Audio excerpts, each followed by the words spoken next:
বন্দে মায়া লাগাইছে পিরিতি শিখাইছে বধু হইলা আরে বিষ হইলা।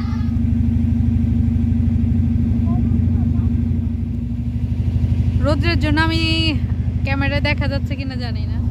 বাড়িঘর কিছু না।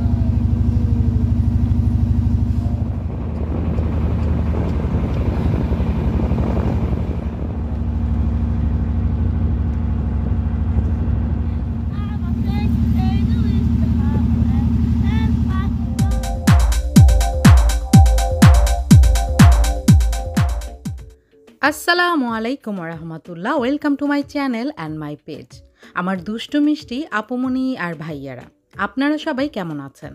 আলহামদুলিল্লাহ, আল্লাহর অশেষ রহমতে আপনাদের দোয়া আর ভালোবাসায় আমি লাকি এবং আমরা সবাই ভালো আছি। আজকে আপনাদেরকে নিয়ে যাব টাঙ্গুয়ার হাওর ঘুরে দেখানোর জন্য। সেই সাথে টাঙ্গুয়ার হাওর সম্পর্কে আপনাদেরকে এমন কিছু কথা আর তথ্য দিব যা আমার মনে হয় এই পর্যন্ত কেউই আপনাদেরকে দেয়নি। আমার ভিডিওটি যেহেতু বোট দিয়েই শুরু হয়েছে, তাই আগে আপনাদেরকে বোট সম্পর্কেই কিছু আইডিয়া দিয়ে নিই। দেখতে পাচ্ছেন বোটের ভিতরে বেড রয়েছে। হ্যাঁ, অনেক আরাম করে শুয়ে বসেই আপনারা পুরো টাঙ্গুয়ার হাওর দেখতে পারবেন, কারণ এখানে যতগুলো বোট রয়েছে বেশিরভাগ বোটেই কিন্তু এমন সুযোগ সুবিধা রয়েছে। কারণ হচ্ছে আপনারা যে ঘাট থেকে টাঙ্গুয়ার হাওর যাবেন সেখানে যেতে কিন্তু অনেক সময় লাগে, তাই আপনারা শুয়ে বসে আরাম করেই যেতে পারবেন। তাছাড়া অনেকে এই চিন্তা ভাবনা করতে পারেন, এত সুন্দর বোট আর এত লং জার্নি, বাথরুম টয়লেটের ব্যবস্থা আছে কি? হ্যাঁ, অবশ্যই আছে। শুধু আছে নয়, এখানে ইংলিশ কমোড মানে হাই কমোডও আছে এবং নর্মাল কমোডও আছে, তাই আপনারা সেই বিষয়ে একদম দুশ্চিন্তা করবেন না।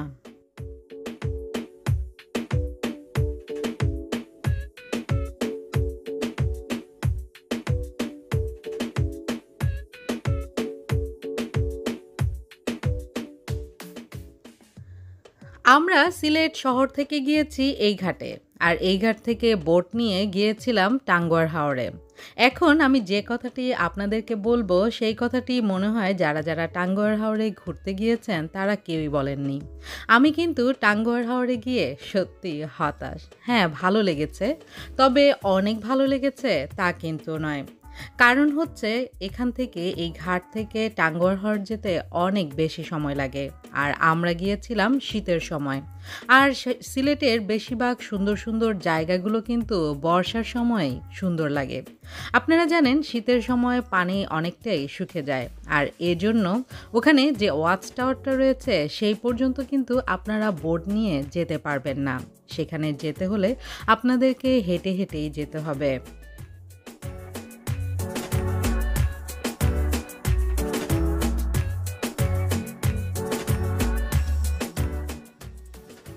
আমাদের বোটটি এখন যেখান দিয়ে যাচ্ছে এটা কিন্তু কোনো হাওর না, আমরা এখন যাচ্ছি নদী দিয়ে গিয়ে তারপরেই যেতে হবে সেই টাঙ্গুয়ার হাওরে। সিলেট শহর থেকে যেতেই আমাদের প্রায় 15,000 টাকার ওপরে খরচ হয়ে গিয়েছে সব কিছু মিলিয়ে। আমরা গাড়ি ভাড়া করে নিয়েছিলাম, সেটা সিলেট শহর থেকে 5,000 টাকা নিয়েছিল, আর যে বোটটি আমরা নিয়েছিলাম সেটি নিয়েছিল 7,500 টাকা। এখন তেমন কিন্তু সিজনও না, সো যদি সিজন হতো তাহলে কিন্তু এগুলোর প্রাইস আরও অনেক বেশি হতো। তবে আমার মনে হয় 15 থেকে 20,000 টাকা খরচ করে টাঙ্গুয়ার হাওরে এই সময় যাওয়াটা সত্যি অনেক বড় ভুল আর বোকামি। কারণ সৌন্দর্য যেমন উপভোগ করা যায় না, তেমনি অনেক বেশি সময় লাগে।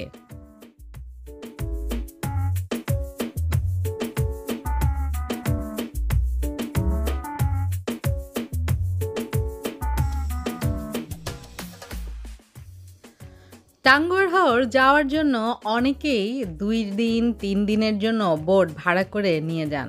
জানি না তাদের কেমন লাগে, তবে আমি 1 দিনের জন্য গিয়েই আমার কাছে খুব বোরিংই লেগেছে।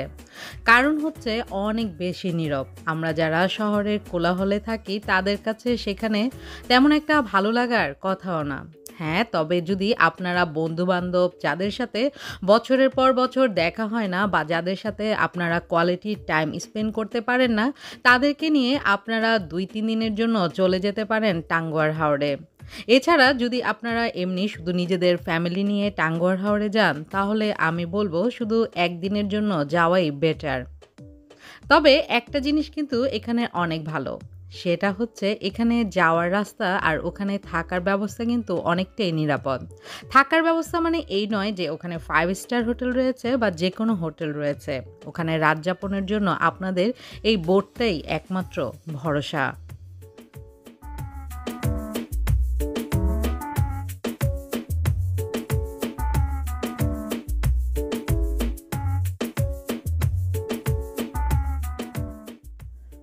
আর এই তো দেখতে পাচ্ছেন আমার বিচ্ছু বাহিনীর হেড হচ্ছেন আমার ফুয়া। সে শুয়ে শুয়ে আরাম করে বসে বসে চারিদিক দেখছিল। বাচ্চারা অবশ্যই এনজয় করেছে, তবে অনেক লম্বা সময় নয়, কিছুক্ষণ সময়। আসলে আমি যে এত নদী আর বোট বা ঘোরাফেরা পছন্দ করি, আমার নিজের কাছেও কেমন জানি একটু বোরিংই লেগেছিল।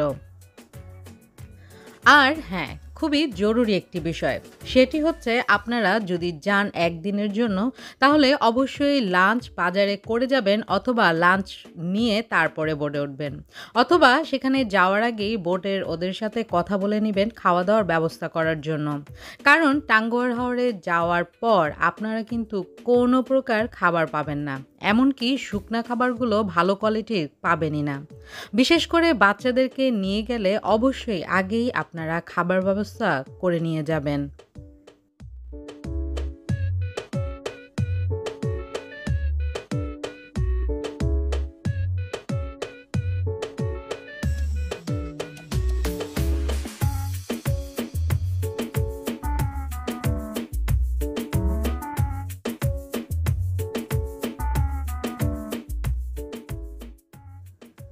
টাঙ্গুয়ার হাওরের এই বিশাল এই জলরাশি, কিন্তু এখানে কিন্তু বিন্দু পরিমাণ ঢেউ নেই। যার জন্য আমার কাছে আরও একটু বেশি বোরিং লেগেছে। যদিও ঢেউ দেখলে কিন্তু সবারই ভয় লাগার কথা। হ্যাঁ, আমারও ভয় লাগে। কিন্তু তবুও বোটের মধ্যে একটু পরপর ঢেউয়ের আছড়ে এসে পড়াটা কিন্তু অনেক বেশি ভালোও লাগে।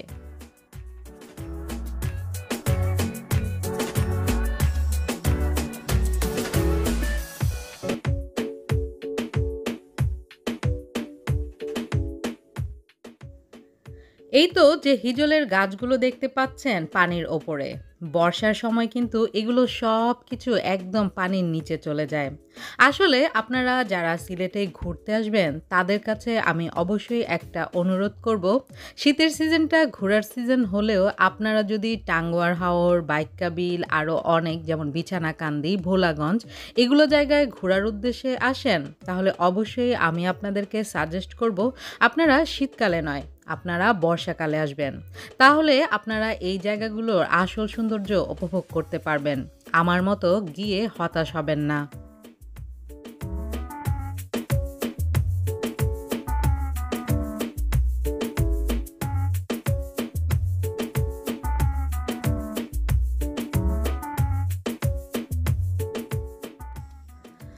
আপনারা এই সুন্দর পরিবেশ প্রকৃতি উপভোগ করুন। আর আমি লাকি ভুলে যাওয়ার আগে পুরনো কথা নতুন করে আপনাদেরকে বলে নেই। আপনারা যারা আমার ভিডিও আজকে প্রথম দেখছেন তারা অবশ্যই আমার চ্যানেলটি সাবস্ক্রাইব করে বেল আইকনটি ক্লিক করে রাখবেন, যেন আমি এমন ভিডিও আপলোড করার সাথে সাথেই আপনারা নোটিফিকেশন পেয়ে যান এবং আমার ভিডিওগুলো দেখতে পারেন। আর অবশ্যই লাইক দিতে কিপটামি করবেন না। আর কমেন্টসের মাধ্যমে জানিয়ে দিবেন আমার আজকের ভিডিওটি আপনাদের কেমন লেগেছে এবং কতটুকু উপকারে এসেছে।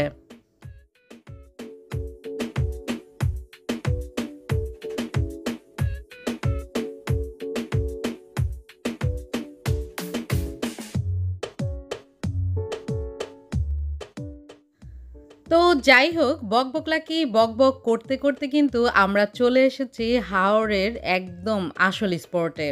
টাঙ্গুয়ার হাওরে মানুষ এসে যে ওয়াচ টাওয়ারের উপরে ওঠে সেই জায়গাটি। আমরা এই জায়গাটিতে নেমে কিন্তু ওয়াচ টাওয়ার খুঁজছিলাম। আসলে ওই যে বললাম, আমরা যেহেতু শীতকালে এসেছি, এই জায়গাটা একদম পানি শুকিয়ে গিয়েছে।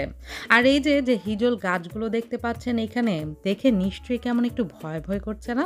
আমার কিন্তু একটু পরিবেশটা ভয়ঙ্করই লাগছিল। বর্ষার সময় কিন্তু এগুলো গাছ একদম পানির নিচে থাকে, আর বোট সোজা চলে যায় ওয়াচ টাওয়ার পর্যন্ত। এখানেই সবাই গোসল করে, পানিতে নামে ধুপুর ধাপুর করে, কিন্তু সেই সুযোগটা আমাদের হয়নি, কারণ পানিই তো নেই।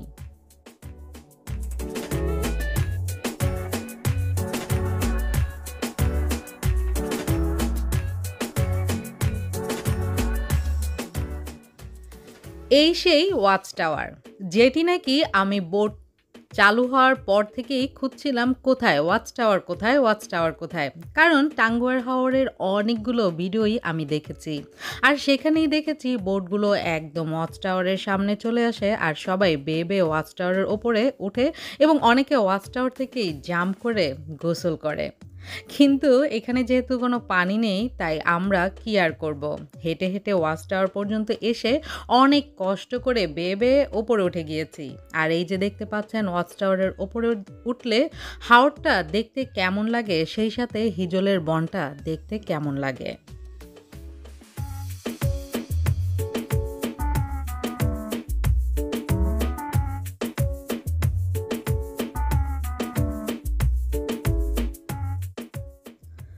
ওপর থেকে পুরোটা টাঙ্গুয়ার হাওর দেখে এবার আমরা নিচে চলে এসেছি। তবে একদম যে খারাপ লেগেছে তা কিন্তু নয়। তবে বোটে অনেক লং টাইম থাকার কারণে বোটে কিছুটা আমাদের বোরিং লাগলেও এই জায়গাটিতে এসে কিন্তু আমাদের তেমন একটা বোরিং লাগেনি। তার কারণ হচ্ছে, দেখতেই পাচ্ছেন এখানে আমরা এসে কিন্তু ওদের ক্রামবোর্ড দখল করে নিয়েছিলাম। আসলে এখানে যে ক্রামবোর্ডটি দেখতে পেলেন, সেখানে ওরা সবাই খেলছিল, তাই আমরা ওদের খেলা বন্ধ করে আমরা নিজেরাই খেলাধুলা শুরু করে দিয়েছিলাম। আর এই যে বাচ্চা বাহিনী দেখতে পাচ্ছেন, ওদের কথা আপনাদের কি বলবো, এমন অজপাড়া গায়ে থেকে এত সুন্দর কণ্ঠ আর এত সুন্দর সুন্দর গান ওরা শিখেছে যে কি বলবো।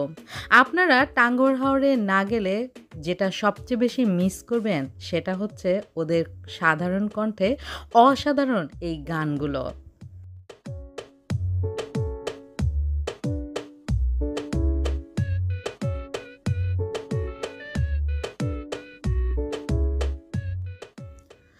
আমার ভিডিও দেখে এবং ভিডিওর কথাগুলো শুনে হয়তো অনেকেই টাঙ্গুয়ার হাওর যাওয়ার প্ল্যান বাদ দিয়ে দিবেন।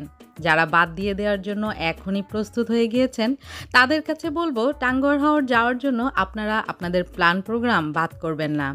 তবে অবশ্যই এইটা আপনারা বুঝে শুনে আসবেন, কখন আসবেন। আপনারা ভুলেও শীতকালে আসবেন না, আপনারা টাঙ্গুয়ার হাওর আসবেন বর্ষার সময়। আর আসার আগে যেটাই বলেছি, খাবার দাবারের টোটাল ব্যবস্থা করে তারপরে আসবেন। আর আপনারা যারা নীরবতা পছন্দ করেন, তারাই আসবেন 1 রাত বা 2 রাত থাকার জন্য। এছাড়া এত বড় টাঙ্গুয়ার হাওরে রাত যাপন করার এত বেশি নীরবতা, যারা নাকি নীরব পরিবেশে থাকতে পছন্দ করেন না, তাদেরকে বলবো আপনারা একদিন এসে একদিনে ঘুরে গেলেই আপনাদের জন্য ভালো, বিশেষ করে যারা আমার মতো একটু শান্তশিষ্ট। পরন্ত বিকেল শেষ হয়ে সন্ধ্যা ছুঁই ছুঁই, দেখতেই পাচ্ছেন সূর্য চাচার তাপ কিন্তু কমে আসছে। এই সময়টা আমার মন মাইন্ড একদম ফ্রেশ ছিল, আর অনেক বেশি ভালো লাগছিল। এক তো সন্ধ্যাবেলা, দ্বিতীয়ত পরিবেশটা খুবই সুন্দর ছিল, আর সবচেয়ে মেইন আর ইম্পর্টেন্ট হচ্ছে, সেই বাচ্চাগুলোর সাথে সময় কাটিয়ে আমার অনেক অনেক বেশি ভালো লাগছিল।